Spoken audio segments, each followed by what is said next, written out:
যে মোহতারাম, আমার আব্বা আম্মা মারা গিয়েছে প্রায় 16 বছর হলো। মা 15 বছর, বাবা 16 বছর। আমি প্রায় আব্বা আম্মাকে স্বপ্নে দেখি, তবে এখন মৃত আব্বা আম্মাকে বাবা মাকে ঘন ঘন স্বপ্নে দেখছে। কখনো তারা কিছু চায়, কখনো কিছুই চায় না, আমার দিকে তাকিয়ে থাকে, আবার কখনো বা আমাকে ডাকে। মৃত ব্যক্তি অথবা মৃত বাপ মা যদি স্বপ্নে এভাবে ডাকে, তাহলে কি ধরে নিব যে আমার হায়াত শেষ, আমাকেও কবরের দিকে চলে যেতে হবে? এই প্রশ্নটি যিনি করেছেন উনি হচ্ছে বনশ্রী সি ব্লক থেকে, তার নাম হচ্ছে আহমাদুসামাদ। সুবহানাল্লাহ। দেখেন, ইম্পর্টেন্ট একটা প্রশ্ন। মৃত বাপ মা অনেকেরই এরকম স্বপ্নে দেখা দেয়, দাদা দাদি স্বপ্নে দেখা দেয়, অনেক সময় কিছু চায়, অনেক সময় আবার ফেলফেলায় তাকায় থাকে, অনেক সময় ডাকে। এখন কোনটার জন্য কি স্বপ্নটা? এটা তো আল্লাহর পক্ষ থেকে, তাই না? আল্লাহ সুবহানাহু ওয়া তাআলা কুরআনুল কারীমের সূরা জুমারের 42 নম্বর আয়াতের মধ্যে বলছেন, আল্লাহু ইয়াতাওয়াফাল আনফুসা হিনা মাউতিহা ওয়াল্লাতী লাম তামুত ফি মানামিহা। আল্লাহ প্রাণ গ্রহণ করেন মৃত্যুর সময় এবং যারা মরে না তাদেরও নিদ্রার সময়। ব্যাপারটা হচ্ছে, আপনি যখন ঘুমান, আন্নাউমু কাল মাউত, রূহটা কিন্তু আপনার সাথে একটা সাময়িক বিচ্ছেদ ঘটায়। আপনি যখন ঘুমান, এজন্য আপনি একটা জিন্দা লাশের মতো পড়ে থাকেন, মানে মৃতের মতোই কিন্তু পড়ে থাকেন। এখন স্বপ্ন হলো আত্মার এক বিশেষ অবস্থা, যেখানে মৃতদের দেখা সম্ভব। আর এই মৃতদের দেখার ব্যবস্থা কিন্তু আমি করি না, আপনি করেন নাই, এটা আল্লাহ তাআলা করেছেন। চাইলেই কিন্তু একজন মানুষ আরেকজন মানুষকে, মৃত ব্যক্তিকে স্বপ্নে দেখতে পান না। এখন দেখেন, কমন একটা বিষয়, রাসূল সাল্লাল্লাহু আলাইহি ওয়াসাল্লামের একটি হাদিস, এটা সহিহ বুখারীর 6984 নম্বর হাদিস। নবীজি সাল্লাল্লাহু আলাইহি ওয়াসাল্লাম বলছেন, আর রুইয়া সলিহাতু মিনাল্লাহ ওয়াল হুলমু মিনাশ শাইতান, যে ভালো স্বপ্ন এটা হচ্ছে আল্লাহর পক্ষ থেকে, আর খারাপ স্বপ্ন এটা হচ্ছে শয়তানের পক্ষ থেকে।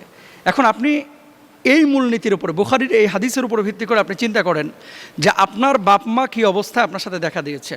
যদি আপনার বাপ মা ভালো অবস্থায় আপনার সাথে দেখা দেয়, তাহলে জানবেন যে আপনার আব্বা আম্মা হয়তো ভালো অবস্থায় আছে। যদি খারাপ অবস্থায় দেখা দেয়, তাহলে জানবেন যে আপনার আব্বা আম্মা খারাপ অবস্থায় আছে। তাহলে আপনি করবেনটা কি?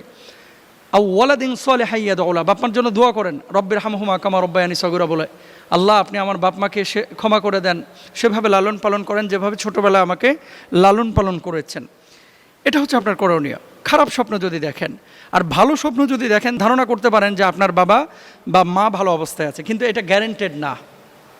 এটা গ্যারেন্টেড না যে আমার আব্বাকে ভালো অবস্থায় দেখেছি, এর জন্য আমি আর কিছু করার নাই, বাপ মার জন্য কিছু করবো না, আমি আমার মতো চলবো, এমনটা না। এরপরে আসেন যে বাপ মাকে এভাবে বারবার স্বপ্ন আপনি দেখছেন, দেখার পরে আপনার মূলত করণীয় কী? তো করণীয়, ভালো অবস্থায় দেখলে কি করবেন, খারাপ অবস্থায় দেখলেন কি করবেন, এটা তো বলেই দিলাম। এছাড়াও আরও কিছু বিষয় রয়েছে, যে আপনার দিকে ফেলফেলায় তাকায় রয়েছে, এটার কি আলাদা কোনো ব্যাখ্যা আছে? এটার আলাদা কোনো ব্যাখ্যা যেহেতু রাসূল সাল্লাল্লাহু আলাইহি ওয়াসাল্লাম থেকে আমরা পাই না, বলতে পারবো না। তবে হ্যাঁ, কোনো স্বপ্নের ব্যাখ্যাকার আল্লামা ইবনে সিরিন সহ তারা বলছেন যে মৃত ব্যক্তি যদি কাউকে ডাকে, তাহলে অনেক ক্ষেত্রে ইঙ্গিত বহন করে হয়তোবা তার হায়াত শেষের দিকে, বা তাকে তার সাক্ষাতের জন্য আহ্বান করা হচ্ছে। এর মানে এটা না যে 100% ধরে নেবেন যে আপনাকে মৃত ব্যক্তি ডেকেছে মানে 10 দিনের মধ্যে আপনি মারা যাবেন, ব্যাপারটা এরকম না কিন্তু। এখন আপনি করবেনটা কি? দেখেন, মৃত্যু এটা হচ্ছে মুমিনের জন্য তওফা, এটা হাদিয়া। মৃত্যু আসা, মৃত্যু বরণ করা, এটা মুমিনের জন্য ভয়ের কোনো কারণ না, এটা ভালো জিনিস। কারণ মুমিন মরার সঙ্গে সঙ্গে ইয়া আইয়াতুহান নাফসুল মুতমাইন্না ইরজিই ইলা রাব্বিকা রাদিয়াতাম মারদিয়া, আপনার রবের সাক্ষাতে তো আপনি যাচ্ছেন, তাই না? তো মৃত্যু কিন্তু খারাপ না, সুবহানাল্লাহ।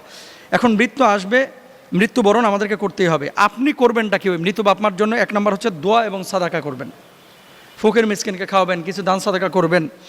মানসিক স্মৃতি থেকে কিন্তু অনেক সময় এই স্বপ্নের উদ্ভব ঘটে, যেটা বিজ্ঞান বলছে। একটা জিনিস যখন বারবার আপনি বেশি ভাববেন, তখন এটা স্মৃতিস্ফটে মনস্তাত্ত্বিকভাবে কিন্তু এটা আপনার ওই রুহানি জগৎ থেকে আপনি স্বপ্নটা দেখেন, এরকম বলে থাকেন। কোনো ভুল কাজ থেকে ফেরানোর ইঙ্গিত হয়তো বা আপনার বাপমা দিচ্ছেন, হয়তো বা আপনি বাপমা জীবন দশায় নামাজ পড়েছেন, ভালো কাজ করেছেন, এখন আর করতেছেন না, এজন্য বাপমা এই রুহানি জগৎ থেকে আপনারা সতর্ক করছেন যে আপনি আবার ভালো পথে ফিরেন ইনশাআল্লাহ। আল্লাহুম্মা গফিরলাহুমা ওয়ারহামহুমা, এই দোয়াটা বেশি বেশি পড়বেন। রব্বির হামহুমা কামা রব্বায়ানি সগীরা, কোরআন তেলাওয়াত বেশি বেশি করবেন। বাপমার পক্ষ থেকে যদি কোনো ঋণ থাকে, ঋণটা আদায় করার চেষ্টা করবেন ইনশাআল্লাহ তাআলা। আর স্বপ্নে যদি কোনো কিছু চায় বাপমা, যে আমার জন্য উমরা করো, হজ করো, সম্ভব হলে করবেন, যদি সম্ভব না হয় তাহলে আপনি তাদের জন্য আল্লাহর কাছে দোয়া করবেন। এখন মূল কথা হচ্ছে, স্বপ্নের জায়গায় নবীদের স্বপ্ন ছিল হচ্ছে দিব্যালোকের মতো সত্য, সূর্যের আলোর মতো, পূর্ণিমার চাঁদের মতো সত্য। আমাদের স্বপ্নগুলো সত্যও হতে পারে, মিথ্যা হতে পারে। এই জন্য আমরা খুব বেশি চিন্তাগ্রস্ত হব না, আমাদের করণীয় কাজগুলো করার চেষ্টা করব। আল্লাহ প্রত্যেকের বাপ মাকে জান্নাতুল ফেরদাউসের মেহমান বানায় দেন, ভুল ত্রুটি ক্ষমা করে দেন, আমিন। আচ্ছা মোহতারাম, এরপরের প্রশ্ন হচ্ছে ভালো পীর এবং ভণ্ড পীর চেনার কোনো উপায় আছে কিনা? ভেরি ভেরি ইম্পর্টেন্ট একটা বিষয়। ল্যাংটা কখনো পীর হতে পারে না ভাই। এটা এখন বেলতলি হোক, সুলাইমান হোক, আব্দুল করিম হোক, আব্দুর রহিম হোক, অথবা জামাল হোক, কামাল হোক, সামাদ হোক, এগুলো কোনো ল্যাংটা মানুষ, যেটা বাংলাদেশের মানুষের আবেগের সাথে এক বিষয় জড়িত, বা এখানে মানুষ মনে করে যে এরা তো ভাবগাম্ভীর্যপূর্ণ মানুষ, এরা উলঙ্গ হয়ে রাস্তাঘাটে ঘোরাফেরা করছে, দুনিয়ার কোনো চাকচিক্য তাদেরকে আকর্ষণ করতে পারে না, এরা মনে হয় বড় আল্লাহর ওলি। কোনো ল্যাংটা আল্লাহর ওলি হতে পারে না। হ্যাঁ, তবে কিছু কিছু ওলিয়া উলিয়া পাগলের মতো চলাফেরা করে, এটা আছে। এখন আপনি বলেন যে এই যে লজ্জাস্থান ঢাকা, এটা শরীয়তে ফরজ নাকি সুন্নত? আপনি বলবেন ফরজ, আপনি বলবেন ফরজ, আপনারা বলেন না ফরজ, বলেন, বলেন ফরজ। কি শরীয়তে লজ্জাস্থান ঢাকাটা কি ফরজ? ফরজ। লজ্জাস্থান কেউ যদি উন্মুক্ত করে তাহলে সে কি করলো? ফরজ তরক করলো। ব্যাপারটা হচ্ছে এখানেই যে ফরজ যদি কেউ তরক করে সে কিভাবে আল্লাহর ওলি হয়, যেটা আমাদের দেশে হয়। এ দেশে তো মনে করেন মানে প্রসাব পায়খানা করলেও এটাকে অনেকে পবিত্র জিনিস মনে করে যে আল্লাহর ওলি করছে, নাউজুবিল্লাহ, নাপাক নাপাকি। এখন এই গানগুলো এগুলো আসলে আপনারা শুনবেন না, এখানে মিউজিক থাকে, বিশ্রী কথাবার্তা থাকে। অনেক হুজুরও কিন্তু এই সমস্ত গানগুলো এই লেবাস নিয়ে আপনার প্রকাশ করে মানুষের সামনে, ওই যে ওরস টোরসে। এই ধরনের ঢোল তবলা মিউজিক ইসলাম অনুমোদন করে না, এগুলো থেকে আপনারা দূরে থাকার চেষ্টা করবেন ইনশাল্লাহ। এবার আসেন ভালো পীর চেনার উপায় কি? ভালো পীর চেনার উপায় হচ্ছে উনি সুন্নাহের উপরে থাকবে, উনি শরিয়া পরিপন্থী কোনো কাজ করবে না। আলা ইন্না আউলিয়া আল্লাহ লা খাউফুন আলাইহিম ওয়া লা হুম ইয়াহজানুন।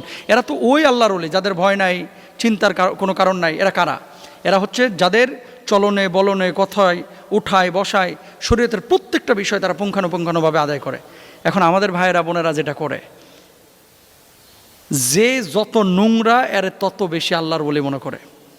অনেকে আছেন এরকম, অনেক পীর সাহেবের দাড়ি নাই, অনেক পীর সাহেব গাঁজা খায়। পীর বলতে ওই যে ওলির ভান করে, আমি তাদের কথা বলছি, সরি ভুল বুঝবেন না। সমস্ত পীরেরা যারা হক্কানি রব্বানি পীর বাংলাদেশে আছে তারা আমাদের মাথার মুকুট, আমাদের কলিজার টুকরা। কিন্তু পীরালির ভান করে যারা ভণ্ডামি করে, এই সমস্ত জায়গায় গিয়ে যারা ঈমান হারা হয়, তাদের ব্যাপারে আমাদের কথা। শরীয়ত বিরোধী কাজ যারা করে তারা কখনোই বিশুদ্ধ পীর হতে পারে না। শরীয়ত পরিপন্থী যারা কাজ করে, অনেকে বলে যে নামাজ এটা তো রুহের বিষয়, আত্মার বিষয়, নামাজ এই যে বাস্তবে আমি যে মসজিদে গিয়ে পড়বো এটা জরুরি না। অনেকেই কথা বলে যে আমার অন্তরে তো নামাজ আছে, শারীরিকভাবে নামাজ পড়ার দরকার নাই, অন্তরে নামাজ আছে, এরকম আছে। এগুলো যারা বলে এই নামাজের বিপক্ষে যারা কথা বলে তারা পীর হতে পারে না। ওমা আতাকুম রাসূলু ফাখুযু ওমা নাহাকুম আনহু ফান্তাহু। নবীজি জানিয়ে এসেছেন, এগুলো মানতে হবে, যা থেকে নিষেধ করেছেন এগুলো থেকে বিরত থাকার চেষ্টা করতে হবে। 2 নম্বর, ভণ্ড পীর চেনার উপায় হচ্ছে নিজেকে শরীয়তের ঊর্ধ্বে মনে করা। আমি পৌঁছে গেছি, আমার জন্য কোনো নিয়ম নাই, এরকম কিছু কথা আমরা আগে শুনেছি। এরা কখনোই ভালো পীর হতে পারে না। গায়েব জানার দাবি করে যদি কোনো পীর, সেও ভণ্ড। কুল্লা ইয়ালামু মান ফিস সামাওয়াতি ওয়াল আরদিল গায়বা ইল্লাল্লাহ। ঠিক আছে, গায়েব একমাত্র জানেন কে? আল্লাহ সুবহানাহু ওয়া তাআলা। কোনো মানুষ গায়েবের খবর জানেন না। এরপর আসেন অবৈধ তাবিজ, অবৈধ ঝাড়ফুঁক, অবৈধ শিরকি কাজ যারা করে এরাও ভণ্ড পীর।